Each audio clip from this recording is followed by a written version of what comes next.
আব্বাজান, আজ আমাদের জন্য কি নিয়ে এসেছেন? আমরা তো সকাল থেকে অপেক্ষা করে আছি। আজ নিশ্চয়ই আমরা পেট ভরে খেতে পারবো, তাই তো? ছোট ছোট শিশুদের এই সরল ও আশাভরা কথা শুনে হজরত আলী রাদিয়াল্লাহু তাআলা আনহু যেন মুহূর্তের জন্য বাকরুদ্ধ হয়ে গেলেন।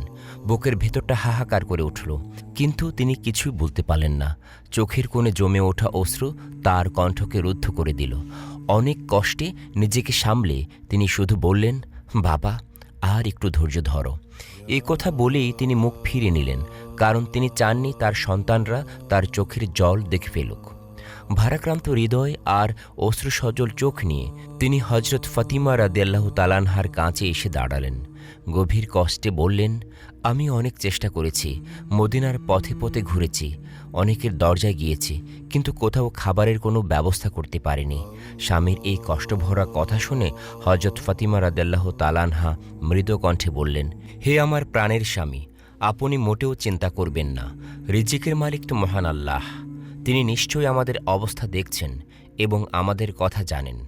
আপনি বরং আমার আব্বাজান প্রিয়নবী হজরত মুহাম্মদ সাল্লাল্লাহু আলাইহি সাল্লামের কাছে যান, হয়তো তিনি আমাদের জন্য কোনো ব্যবস্থা করে দিতে পারবেন। এই কথা শুনে হজরত আলী রাদিয়াল্লাহু তাআলা আনহু আর দেরি করলেন না। সঙ্গে সঙ্গে তিনি রাসূল করিম সাল্লাল্লাহু আলাইহি সাল্লামের কাছে যাওয়ার উদ্দেশ্যে রওনা হলেন। এদিকে হজরত ফাতিমা রাদিয়াল্লাহু তাআলা আনহা একা ঘরে বসে রইলেন। বুকের ভেতর জমে থাকা কষ্ট আর সন্তানদের ক্ষুধার্ত অবস্থা মনে পড়তেই তার চোখে অশ্রু ঝরতে লাগল।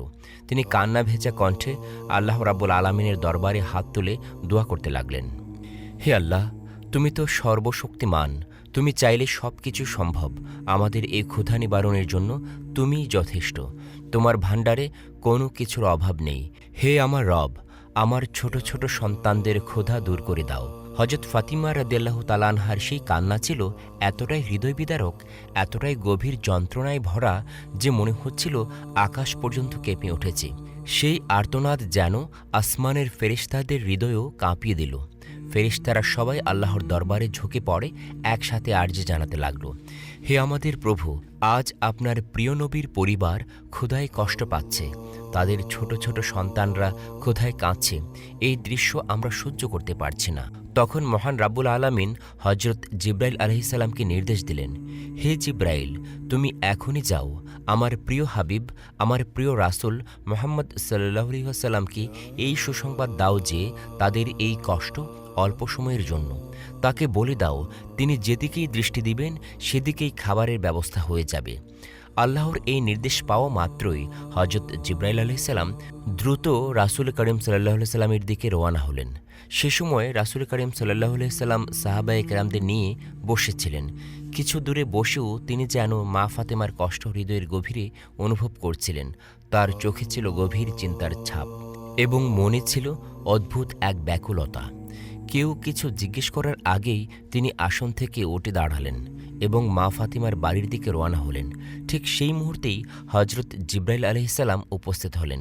তিনি সালাম দিয়ে বললেন, ইয়া রাসূলুল্লাহ, আমি দেখছি আপনি খুবই চিন্তিত, কিন্তু চিন্তার কোনো কারণ নেই। আল্লাহর পক্ষ থেকে আপনার জন্য সুসংবাদ রয়েছে। আপনি যেদিকেই তাকাবেন সেদিকেই আল্লাহর রহমতের বর্ষণ হবে। এরপর তিনি আল্লাহর নির্দেশের সমস্ত কথা জানার এবং দায়িত্ব পালন শেষে বিদায় নিলেন। এদিকে হজরত ফাতিমা রাদিয়াল্লাহু তাআলা আনহা ঘরের ভেতর এসে দেখলেন তার ছোট্ট সন্তান হাসান ও হুসাইন ক্ষুধায় কাঁদতে কাঁদতে শেষ পর্যন্ত ক্লান্ত হয়ে ঘুমিয়ে পড়েছে। এই দৃশ্য দেখে তার বুকটা যেন ভেঙে গেল। তিনি ধীরে ধীরে এগিয়ে গিয়ে তাদের মাথায় স্নেহ ভরে হাত বুলিয়ে দিলেন। চোখ থেকে টপ টপ করে অশ্রু ঝরতে লাগল। তিনি মৃদু স্বরে বললেন, হে আমার প্রিয় রব, আমার সন্তানরা ক্ষুধায় ক্লান্ত হয়ে পড়েছে, তবুও আমি তোমার উপরই ভরসা রাখি। এরই মধ্যে রাসূল করিম সাল্লাল্লাহু আলাইহি সাল্লাম আবারও মা ফাতেমার বাড়ির দিকে রওনা হলেন। এমন সময় পথে হজরত আলী রাদিয়াল্লাহু তাআলা আনহু এসে উপস্থিত হলেন। তিনি সালাম দিয়ে অত্যন্ত ব্যাকুল কণ্ঠে বললেন, ইয়া রাসূলুল্লাহ, আজ আমি খুবই চিন্তিত। ফাতেমা এবং আমার সন্তান হাসান ও হুসাইন ভীষণ ক্ষুধার্ত। তারা ৩ দিন ধরে অনাহারে আছে। চারদিকে এমন অভাব যে কোথাও কোনো খাবার পাওয়া যাচ্ছে না। আমি অনেক চেষ্টা করেছি, কিন্তু কোনো ব্যবস্থা করতে পারিনি।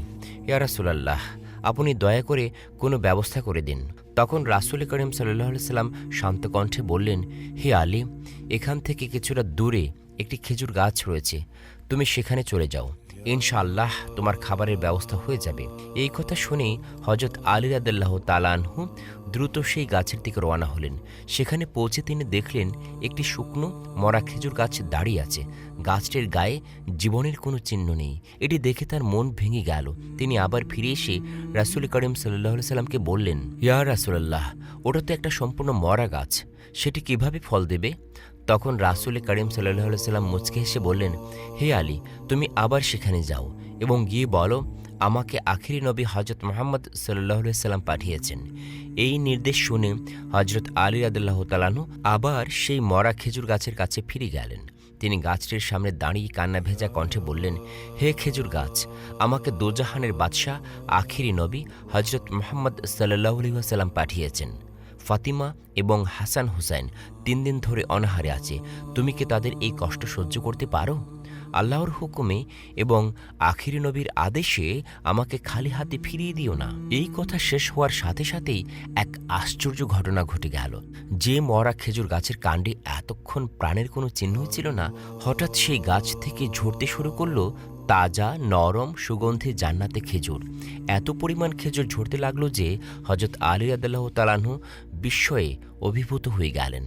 তিনি বিশ্বাসই করতে পারছিলেন না, একটি সম্পূর্ণ মরা গাছ থেকে কিভাবে এত তাজা খেজুর পড়ছে।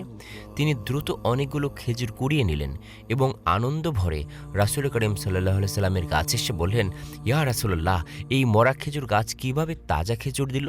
এটা তো আল্লাহর এক মহান রহমত। তখন রাসূল করিম সাল্লাল্লাহু আলাইহি সাল্লাম বললেন, হে আলী, তুমি খেজুর নেওয়া বন্ধ করলে কেন? তুমি যদি খেজুর নেওয়া বন্ধ না করতে, তবে কিয়ামত পর্যন্ত সেই মরা গাছে খেজুর জন্মাতে থাকত। অতঃপর হযরত আলী রাদিয়াল্লাহু তাআলা আনহু খেজুরগুলো নিয়ে নিজের বাড়ির দিকে রওনা হলেন। পথে যেতে যেতে হঠাৎ তার সাথে আবু জাহেলের দেখা হয়ে গেল। আবু জাহেল অবাক হয়ে বলল, হে আলী, এই খেজুরগুলো তুমি কোথা থেকে পেলে? এখন তো চারদিকে এমন অবস্থা যে প্রায় সব গাছে শুকিয়ে গেছে। তখন হযরত আলী রাদিয়াল্লাহু তাআলা আনহু শান্ত কণ্ঠে বললেন, হযরত মুহাম্মদ সাল্লাল্লাহু আলাইহি সাল্লামের হুকুমে একটি মরা গাছ থেকে এই তাজা খেজুর জন্মেছে। এই কথা শুনে আবু জাহেল একেবারে হতবাক হয়ে গেল। সে যেন কিছুতেই বুঝে উঠতে পারল না। বিস্ময়ে তার মুখ বন্ধ হয়ে গেল। এরপর হযরত আলী রাদিয়াল্লাহু তাআলা আনহু বাড়িতে প্রবেশ করলেন। তাকে দেখে ছোট্ট হাসান ও হুসাইন দৌড়ে এসে আনন্দ ভরা কণ্ঠে বলল, আব্বাজান, আজ বুঝি আমরা খেতে পারবো? হযরত আলী রাদিয়াল্লাহু তাআলা আনহু স্নেহ ভরে তাদের দিকে তাকিয়ে বললেন, হে বাবা, আজ আল্লাহ নিজেই তোমাদের জন্য খেজুর পাঠিয়েছেন। এরপর তিনি ঘরের ভিতর ডেকে বললেন, ফাতিমা, দেখো দেখো, মুহাম্মদ সাল্লাল্লাহু আলাইহি সাল্লাম আমাদের জন্য খাবারের ব্যবস্থা করে দিয়েছেন। এই কথা শুনে হযরত ফাতিমা রাদিয়াল্লাহু তাআলা আনহা আনন্দে চমকে উঠলেন। তিনি এগিয়ে এসে বললেন, হে আমার প্রাণের স্বামী, এত সুন্দর নরম এবং সুগন্ধি খেজুর আপনি কোথা থেকে নিয়ে এলেন? হযরত আলী রাদিয়াল্লাহু তাআলা আনহু বললেন, হে ফাতিমা, রাস্তার পাশে একটি মরা খেজুর গাছ রয়েছে, সেখান থেকে আমি এই খেজুরগুলো নিয়ে এসেছি। এই কথা শুনে হযরত ফাতিমা রাদিয়াল্লাহু তাআলা আনহা বুঝতে পারলেন এটি নিঃসন্দেহে আল্লাহর এক মহান নিদর্শন। অতঃপর তিনি হাসান ও হুসাইনের কাছে গিয়ে তাদের হাতে খেজুর তুলে দিলেন। সবাই একসাথে আল্লাহর শুকরিয়া আদায় করলেন এবং আনন্দের সাথে পেট ভরে খেজুর খেলেন। এরপর হযরত ফাতিমা রাদিয়াল্লাহু তাআলা আনহা আবারও কান্না ভেজা কণ্ঠে আল্লাহর দরবারে দোয়া করতে লাগলেন। তিনি বললেন, হে আল্লাহ, আমি জানি তুমি তোমার রহমত থেকে কখনো কাউকে নিরাশ করো না। তুমি চাইলে সব কিছু সম্ভব। তুমি চাইলে মৃত্যুর মাঝেও জীবন দান করতে পারো। আজ আমি নিজের চোখে তোমার দয়া ও কুদরত দেখে নিলাম। আজ তুমি একটি মরা গাছ থেকেও তাজা খেজুর দান করেছ। এটা তো তোমারই অসীম রহমত। কিন্তু আশ্চর্যের বিষয় হলো, হযরত ফাতিমা রাদিয়াল্লাহু তাআলা আনহা এতটাই দয়ালু ছিলেন যে তিনি সবকিছু নিজের জন্য রেখে দিতেন না। নিজে না খেয়েও সেই খেজুরের কিছু অংশ গরিব ও অভাবী মানুষের মধ্যে বিলিয়ে দিতেন। এদিকে আবু জাহেল মনে মনে ভাবতে লাগলো, মরা গাছে তাজা খেজুর, এ তো নিশ্চয়ই মুহাম্মদেরই কাজ। কিন্তু সে কি জাদু করেছে, নাকি এটা তার নবুয়তের কোনো নিদর্শন? আমি এটা পরীক্ষা করে দেখব। এ কথা ভেবে সে মাটির গাছ থেকে কয়েকটি পাথর তুলে নিল এবং কয়েকজন লোককে সঙ্গে নিয়ে হযরত মুহাম্মদ সাল্লাল্লাহু আলাইহি সাল্লামের কাছে এসে হাজির হলো। এসে বলল, হে মুহাম্মদ, শুনেছি তুমি নাকি মরা গাছ থেকে তাজা খেজুর দিয়েছ। তুমি কি জাদু করেছ, নাকি সত্যি নবুয়ত পেয়েছ? যাই হোক, আমি এত লোকের সামনে বলছি, আমার হাতের মধ্যে কি আছে বলো। তুমি যদি যদি ঠিক বলতে পারো তবে আমি মনে প্রাণে মেনে নিব যে তুমি আখিরি জামানার নবী, আর আমি নিজেই কালেমা পড়ে ইসলাম গ্রহণ করব। তখন হজরত মুহাম্মদ সাল্লাল্লাহু সাল্লাম বললেন, আমার বলার কোনো প্রয়োজন নেই। আপনি আপনার হাতের মধ্যে যা লুকিয়ে রেখেছেন, যদি সেটাই নিজে সাক্ষ্য দেয় তবে কি কালেমা পড়বেন? আবু জাহেল বলল, হ্যাঁ, নিশ্চয়ই পড়ব। অতঃপর আবু জাহেল তার কানের কাছে তুলল, আর ঠিক সেই মুহূর্তেই তার মুঠোর ভেতরে থাকা পাথরের টুকরোগুলো জোরে জোরে বলতে শুরু করল, লা ইলাহা ইল্লাল্লাহু মুহাম্মদ রাসূলুল্লাহ। এই দৃশ্য দেখে আবু জাহেল সম্পূর্ণ হতবাক হয়ে গেল, কিন্তু সত্য গ্রহণ করার পরিবর্তে সে আবারও মিথ্যার আশ্রয় নিল। সে বলল, আমি বুঝে গেছি তুমি জাদু করেছ, নইলে পাথরগুলো কিভাবে কথা বলে? এই কথা বলে সে সেখান থেকে চলে গেল। এরপর আবু জাহেল ইহুদিদের সাথে ষড়যন্ত্র করতে লাগলো, কিভাবে নবীজিকে বিপদে ফেলা যায়। কিন্তু যার রক্ষক স্বয়ং আল্লাহ, তাকে কি কখনো কেউ সত্যি বিপদে ফেলতে পারে? আবু জাহেল তা বুঝতে পারেনি। অন্যদিকে হযরত আলী রাদিয়াল্লাহু তাআলা আনহু সারাদিন কাজের সন্ধানে ঘুরে ক্লান্ত হয়ে বাড়িতে ফিরে এলেন। তার কণ্ঠে ছিল গভীর চিন্তার সুর। তিনি বললেন, হে ফাতিমা, আজও কোনো কাজের সন্ধান পেলাম না, তাহলে কি কাল আবার আমাদের অনাহারে থাকতে হবে? হযরত ফাতিমা রাদিয়াল্লাহু তাআলা আনহা শান্ত কণ্ঠে বললেন, হে আমার প্রাণের স্বামী, আপনি চিন্তা করবেন না। এই কথা বলে তিনি ঘরের ভেতরে চলে গেলেন।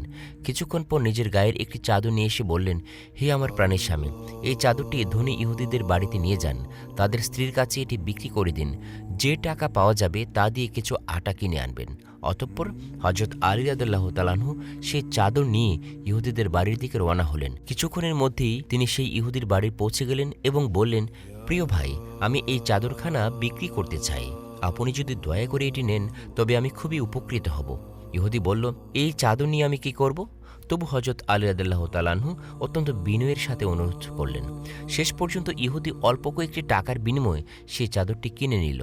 অতঃপর হযরত আলী রাদিয়াল্লাহু তাআলা আনহু সেই কয়েকটি টাকা নিয়ে বাজারে গেলেন। সেখানে গিয়ে তিনি একটি দোকান থেকে আটা কিনলেন এবং বাড়ির পথে রওনা হলেন। তখন প্রায় সন্ধ্যা হয়ে এসেছে। এদিকে সেই ইহুদি হযরত ফাতিমা রাদিয়াল্লাহু তাআলা আনহার চাদরটি তার ঘরের ভিতর একটি পরিষ্কার জায়গায় রেখে দিল। সন্ধ্যার কিছুক্ষণ পর ইহুদির স্ত্রী সেই ঘরে প্রবেশ করলেন। হঠাৎ সে দেখতে পেল যেখানে সেই চাদরটি রাখা আছে সেখান থেকে এক অপূর্ব আলোর ঝলক বের হচ্ছে। নূরের আলোয় যেন পুরো ঘর ঝিকমিক করে জ্বলছে। এই দৃশ্য দেখে ইহুদির স্ত্রী বিস্ময়ে হতবাক হয়ে গেল। সে দেরি না করে স্বামীর কাছে গিয়ে বলল, আপনি ঘরের ওই স্থানে কি রেখেছেন? ইহুদি বলল, একটি চাদর। তার স্ত্রী বলল, এই চাদর আপনি কোথায় পেয়েছেন আর কার কাছ থেকে কিনে নিয়েছেন? ইহুদি বলল, এটি আমি হযরত আলীর কাছ থেকে কিনে নিয়েছি। তখন ইহুদি স্ত্রী গভীরভাবে বলল, যে নারীর চাদর থেকে এমন পবিত্র ও অপূর্ব নূরের আলো বের হয় তিনি কোনো সাধারণ নারী নন, নিশ্চয় তিনি আল্লাহর অতি প্রিয় বান্দা। আমার দৃঢ় বিশ্বাস মুহাম্মদ সাল্লাল্লাহু আলাইহি সাল্লাম সত্যি শেষ ও সত্য নবী, আর তারই পবিত্র কন্যা হলেন হযরত ফাতিমা রাদিয়াল্লাহু তাআলা আনহা। এই পবিত্র চাদর আমাদের মতো অযোগ্য মানুষের কাছে রাখা ঠিক হবে না। আপনি এখনই যান এবং চাদরটি ফিরিয়ে দিয়ে আসুন। তখন ইহুদি নিজেও সেই ঘরে প্রবেশ করল। সে দেখল সত্যি সেই চাদর থেকে অপূর্ব এক আলো বিচ্ছুরিত হচ্ছে। এটি কোনো সাধারণ আলো নয়, বরং এক অদ্ভুত নূরের আভা। এই দৃশ্য দেখে তার মনে ভয়ের সঞ্চার হলো। সে আর কোনো প্রতিবাদ করল না, শুধু বলল, চলো আমরা এখনই হযরত আলীর বাড়িতে গিয়ে চাদরখানা ফিরিয়ে দিয়ে আসি। অতঃপর সেই ইহুদি ব্যক্তি ও তার স্ত্রী দুজনেই হযরত আলী রাদিয়াল্লাহু তাআলা আনহুর বাড়ির দিকে রওনা হলো।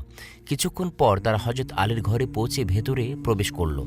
ঘরে ঢুকে তারা দেখল হযরত ফাতিমা রাদিয়াল্লাহু তাআলা আনহা নিজ হাতে বসে রুটি বানাচ্ছেন। তাদের হঠাৎ আগমন দেখে হযরত আলী রাদিয়াল্লাহু তাআলা আনহু কিছুটা অবাক হয়ে গেলেন।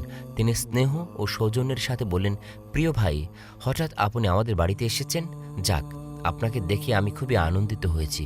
এ কথা বলার সাথে সাথেই সেই ইহুদি ব্যক্তি বিনয়ীভাবে বলল, হে আলী, আমাকে ক্ষমা করে দিন। এরপর ইহুদির স্ত্রী তার হাতে রাখা চাদরখানা সামনে ধরে হযরত ফাতিমা রাদিয়াল্লাহু তাআলা আনহার উদ্দেশ্যে বললেন, হে নবী কন্যা, হে জান্নাতের সর্দারনী হযরত ফাতিমা রাদিয়াল্লাহু তাআলা আনহা, এই চাদরটি আপনি ফেরত নিন। এই পবিত্র চাদর আমাদের কাছে রাখার মতো কোনো যোগ্যতা আমাদের নেই। এই কথা শুনে হযরত আলী রাদিয়াল্লাহু তাআলা আনহু কিছুটা সংকোচ করে বললেন, হে প্রিয় ভাই, আমি তো এই চাদরের বিনিময়ে পাওয়া টাকা দিয়ে ইতোমধ্যে আটা কিনে ফেলেছি। এখন আমি কিভাবে এর মূল্য আপনাকে পরিশোধ করব? তখন সেই ইহুদি ব্যক্তি বিনয়ের সাথে বলল, হে আলী, আপনি কোনো চিন্তা করবেন না, আমরা আপনার কাছ থেকে সেই টাকা ফেরত চাই না। আপনি যেভাবে এই চাদর আমাদের কাছে দিয়েছিলেন ঠিক সেভাবেই আমরা সন্তুষ্ট চিত্তে আপনাদের উপহার হিসাবে ফেরত দিচ্ছি। দয়া করে আমাদের ক্ষমা করে দিন। আমরা আপনাদের প্রকৃত মর্যাদা আগে বুঝতে পারিনি, আর এখন আমরা ইসলাম ধর্ম গ্রহণ করতে চাই। অতঃপর পরের দিন হজরত আলী রাদিয়াল্লাহু তাআলা আনহু সেই ইহুদি ও তার স্ত্রীকে সাথে নিয়ে নবীজি হজরত মুহাম্মদ সাল্লাল্লাহু আলাইহি সাল্লামের দরবারে উপস্থিত হলেন। সেখানে গিয়ে সেই ইহুদি ব্যক্তি বিনয়ের সাথে বলল, হে আল্লাহর সত্য ও প্রিয় রাসূল, আমাদেরকে ক্ষমা করে দিন এবং এখনই আমাদের কালেমা পড়িয়ে ইসলাম ধর্ম গ্রহণ করান। তখন রাসূল করিম সাল্লাল্লাহু আলাইহি সাল্লাম অত্যন্ত স্নেহের সাথে তাদের কালেমা পড়ালেন এবং আনন্দের সাথে তারা ইসলাম ধর্ম গ্রহণ করল। এরপর তারা নিজেদের বাড়িতে ফিরে গেল। এই ঘটনাটি খুব দ্রুত চারদিকে ছড়িয়ে পড়ল। অল্প সময়ের মধ্যেই শহর থেকে শুরু করে দেশ বিদেশ পর্যন্ত খবর ছড়িয়ে গেল যে শহরের অন্যতম ধনী এক ইহুদি ব্যক্তি হজরত মুহাম্মদ সাল্লাল্লাহু আলাইহি সাল্লামের কাছে কালেমা পড়ে ইসলাম গ্রহণ করেছে। এই সংবাদ শুনে তাদের এক নেতা সেই ইহুদি ব্যক্তির কাছে এসে জিজ্ঞেস করল, আপনি কি সত্যিই মুহাম্মদের কাছে ইসলাম ধর্ম গ্রহণ করেছেন? তিনি শান্ত কণ্ঠে উত্তর দিলেন, হ্যাঁ, এটি সম্পূর্ণ সত্য। তাদের অলৌকিক নিদর্শন দেখে আমি গভীরভাবে মুগ্ধ হয়েছি। শুধু তাই নয়, তাওরাত কিতাবেও তাদের নিদর্শন এবং শেষ সত্য নবীর আগমনের কথা উল্লেখ রয়েছে। একমাত্র ইসলামী সত্য ধর্ম, তাই আমি ইসলাম গ্রহণ করেছি। আমি এতটাই অভিভূত হয়েছি যে শেষ পর্যন্ত কালেমা পড়তে বাধ্য হয়েছি। এই কথা শুনে তারা আর কোনো কথা বলল না, লজ্জায় মাথা নিচু করে সেখান থেকে চলে গেল। অন্যদিকে একদিন হজরত আনাস রাদিয়াল্লাহু তাআলা আনহু নবীজির দরবারে এসে বললেন, ইয়া রাসূলুল্লাহ, আমি শুনেছি অনেক ইহুদি ইসলাম গ্রহণ করার জন্য আমাদের কাছে আসছেন। তাদের তো অবশ্যই খাবারের ব্যবস্থা করতে হবে, কিন্তু আমাদের কাছে যে অল্প খাবার আছে তা কয়েকজনের জন্যই যথেষ্ট। এত মানুষের জন্য খাবার কোথায় পাবো? তখন রাসূলুল্লাহ সাল্লাল্লাহু আলাইহি সাল্লাম বললেন, তুমি আজ ফাতিমার কাছে চলে যাও, তাকে ডেকে নিয়ে আসো। তোমার কাছে যে অল্প খাবার আছে তার দোয়ার বরকতে নিশ্চয় আল্লাহ তাআলা সেটিকে পূর্ণ করে দেবেন। এদিকে শ্যাম দেশ থেকে প্রায় শতাধিক ইহুদি ইসলাম ধর্ম গ্রহণ করার উদ্দেশ্যে যাত্রা শুরু করেছিল।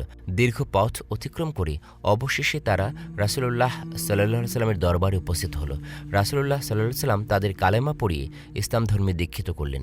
এরপর তিনি হযরত আনাস রাদিয়াল্লাহু তাআলা আনহুকে নির্দেশ দিলেন, এই নবদীক্ষিত মুসলিম ভাইদের আহারের ব্যবস্থা করো।